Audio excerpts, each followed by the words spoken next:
Good morning, folks, and welcome to the Benevolent Care Telethon. A great show today filled with plenty of information and entertainment, and all of it benefiting a great cause, the Oakcrest Benevolent Care Fund. We're live at the WOCV studio where in just a few short minutes the show will get underway. I'm Jim Antonakos, here alongside my broadcast partner, Jeff Getek.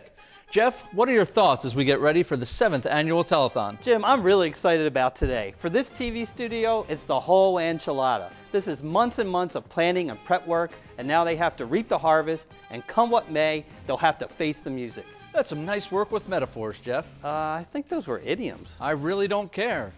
This production is filled with some impressive players. Let's take a look at them now.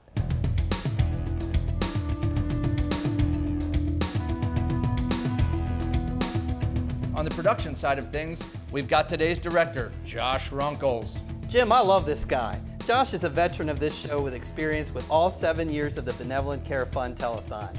Though Runkles is coming off a rough injury earlier this season. That's right, Jeff. During a particularly difficult production in November, Runkles suffered a nasty finger cramp that put him out of the game for 2 or 3 shows.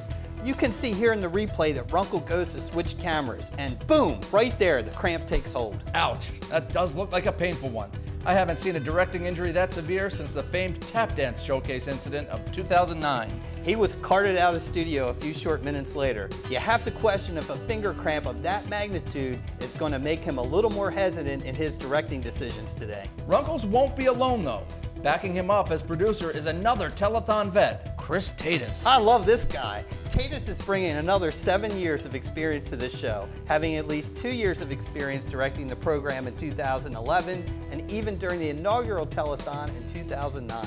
Tatus's qualifications are not being called into question, but since the 2014 telethon, he has made some distinct facial hair changes. While the majority of viewers have been complimentary of the change, I'm left to wonder if the talent will have trouble differentiating Tatus from Runkles in the heat of the show. That's a great point, Jim. Combine that possible confusion with Tatus coming off of a bit of a production hiatus by actually hosting the second half of last year's call center. Chris could be the wild card on the production side of things. Absolutely, and speaking of wild cards, there's no doubt that we've got a full deck of wild cards on the talent side of the team, starting with this year's call center host, Lauren Costello. I love her talent, Jim. This is only her second start in a Benevolent Care Telethon, and only her first time being featured on all 4 hours of the show. That stress could certainly contribute to her one shining moment or her inevitable downfall. You're absolutely right, Jeff. Costello has yet to prove herself in the full 4-hour telethon. But regular viewers have seen her work during the regular season, hosting shows, and you have to believe she is going to be a huge asset to the show. And speaking of assets, another talented talent we can expect to see today is Kathy Christowitz. I love her work, Jim. Unquestionably the strongest of the team. Kathy's skills as the keeper of the prizes and as a human calculator make her the odds-on favorite to win Telethon MVP in 2015. The only concern that I can possibly see is that Kathy might be so busy keeping track of Todd that her existing duties might take a hit. That's true, Jim. Kathy's managing of Todd Sullivan could be her Achilles heel during today's production. You mentioned the head honcho Todd Sullivan, another key player in today's matchup. What are your thoughts on him, Jeff? Well, Jim, I love this guy. Todd's 7 years of telethon hosting experience is matched by no one. The telethon style of fundraising was his brainchild, and there is no one better in this company. Absolutely, Jeff. Many in Erickson Living have tried, but none have succeeded. Always imitated, never duplicated. Precisely. And Todd is what can make or break this telethon. You only have to go back 3 years to witness one of the bigger breakdowns in the telethon's history. Sullivan on set with his guest, and the excitement of the telethon just got to be too much. You see it right here. Todd forgets to name a former Orioles pitcher, Bill Swaggerty. Come on, man. You know that's gotta hurt. Exactly. But thanks to advances in modern technology, Sullivan has bounced back from that mistake, and he hosted a flawless telethon in 2014. And that flawless telethon is what this team is hoping viewers will remember. Which brings us to this year, where the field of battle is open once again. And we're looking to you to make the call, to make the difference once again. It's the classic matchup of generosity versus need. And Sullivan, you call that a telethon intro?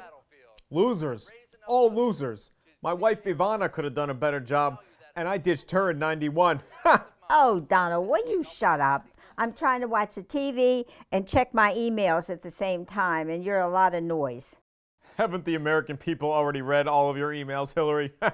Fine, Donald. You think you could do a better telethon intro? Of course I can. Have you not seen The Apprentice? People love me. I'm fabulous. It's going to be huge. Ladies and gentlemen, and Hillary, this is Philanthropy Friday, and this is the 2015 Benevolent Care Telethon. Welcome to the 2015 Benevolent Care Fund Telethon, brought to you by the Oak Crest Philanthropy Department and WOCV-TV. Featuring appearances by Billy Ripken of the Baltimore Orioles,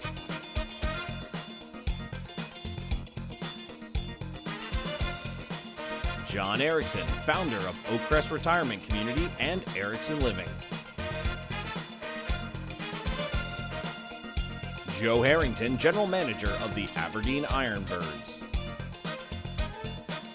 With performances by Rivers Edge Learning Center, Resident Duke Baugh, and Resident Carol Mofran. And it's all hosted by Philanthropy's own Todd Sullivan. And now, here's your host, Todd Sullivan.